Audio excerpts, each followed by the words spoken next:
सभी स्टूडेंट्स को आज हम SSC, bank, PO, NET, JRF, PhD या अन्य ऐसे कंपटीशन जो जिस विषय में इंग्लिश पूछा जाता है उससे जुड़े हुए ग्रामर में एक सीरीज चलाने की कोशिश कर रहा हूँ जो आपके लिए बड़ी लाभदायक होगी। जो विद्यार्थी बैंक के एग्ज़ाम दे रहे हैं, एसएससी के एग्ज़ाम दे रहे हैं, बैंक है, एसएससी है, सी सेट है ना, या अन्य कोई भी इंग्लिश से जुड़े हुए कंपटीशन में ग्रामर जहाँ जहाँ पूछी जाती है उस विद्यार्थियों के लिए एक बहुत महत्वपूर्ण विषय का मैं फ्री में आप लोगों को क्लासेस देने की कोशिश कर रहा हूँ।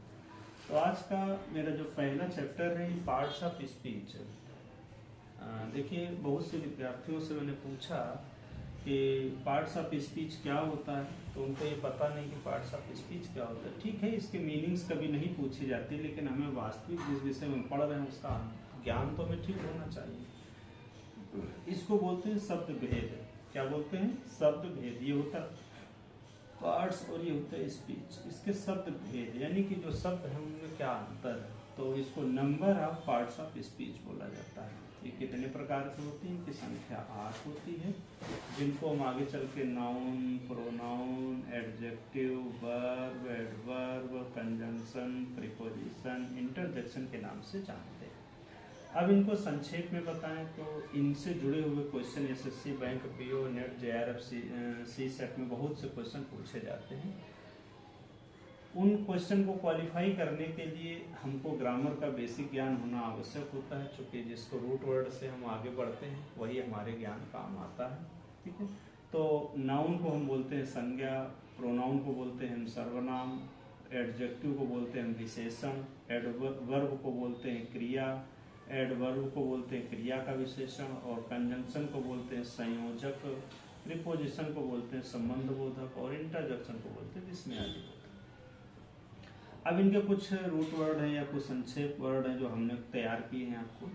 नाउन की जो परिभाषा होती है, noun is a name, person, place, things करके बोला जाता है, तो हम यहाँ पे लिख दिए केवल noun is a naming word. Noun क्या है?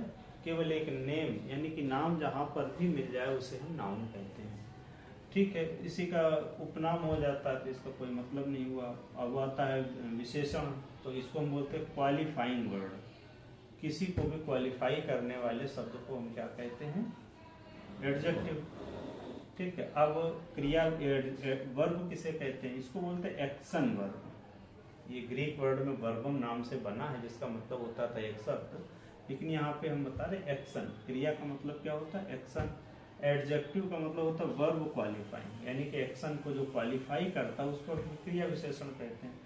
संयोजक को बोलता है ब्रिज वर्ड। ब्रिज का अर्थ क्या होता है? जो आज ओवरफ्लाई ब्रिज बन रहे हैं, सभी लोग जानते हैं। पहले तो इनकी संख्या कम थी तो लोग नहीं जानते थे कि ब्रिज क्या होता है, लेकिन ब्रिज का मतलब होता है नीचे की जमीन में किसी भी तरह कोई हस्तक्षेप न किया जाए और ऊपर से कोई चीज ऐसे उड़ा दी जाए, मतलब फ्लाई बना, उसको ओवर कर दिया जाए ऊपर से, तो इसको बोलते हैं ब्रिज वर्ड। ठीक, अब जंक्शन का अर्थ क्या होता है? आप लोग स्टेशन, रेलवे स्टेशन गए होंगे तो देखा होगा एक ट्रेन इधर से ऐसे आती है, फिर वो ट्रेन का कनेक्शन मान लो इधर को जाता है ना, ऐसे, और यही ट्रेन सामने ऐसे भी जा रही है ना।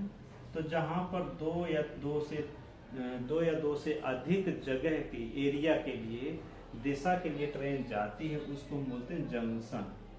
जंक्शन अर्थात ज्वाइंट पॉइंट ऐसा है जहां से हम किसी भी एरिया को ट्रांसफर कर सकते हैं, फॉरवर्ड हो सकते हैं, जा सकते हैं, उसको हम बोलते हैं ब्रिज वर्ड। देखा होगा जैसे बम्बा है, नाला है, नहर है, उसके ऊपर ब्रिज बनाया जाता है, नीचे से भी आवागमन हो रहा है, ऊपर से भी आवागमन हो रहा है। ठीक है, और प्रीपोजिशन को मतलब ज्वाइंट करते हैं, वर्ड होता है वो किसी भी एक शब्द को जोड़ता है। जैसे बिल्डिंग वाली मशीन देखी होगी ना कि दो चीजें होती हैं, दो चीजों को ऐसे ज्वाइंट करने के लिए इसमें तीसरे तरल पदार्थ को ऐसे लगा के इसे ज्वाइंट कर दिया जाता है ना, इसमें चिपक जाता है, मतलब इसके जो डिफरेंस है वो खत्म नहीं होते हैं ऐसे।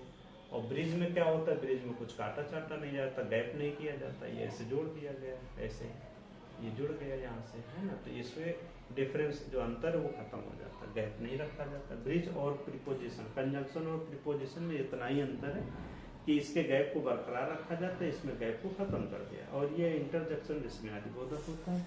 आज के दिन हम छोटी छोटी बातों को बता के ही खत्म करेंगे, इतना ही रखेंगे। फिर नेक्स्ट डे में नाउन कितने प्रकार के होते हैं, उनके यूजेस कैसे होते हैं, फिर हम ग्रामेटिकल बेसिक में कैसे उपयोग करते हैं उसको बताएंगे। तो हम आगे बताएंगे kinds of noun, kinds of pronoun, kinds of verb, adjective, adverb, preposition, conjunction, जितने भी काइंड्स हैं उनके विषय में बताएंगे। सभी स्टूडेंट्स इसको, अगर देखिए ये बेसिक बात है, आप, मुझे मालूम है कि आप इसको मन लगा के नहीं पढ़ेंगे, लेकिन जब 2-3 बार पढ़ेंगे तो कोई ना कोई शब्द आपके उपयोगी मिल जाएगा।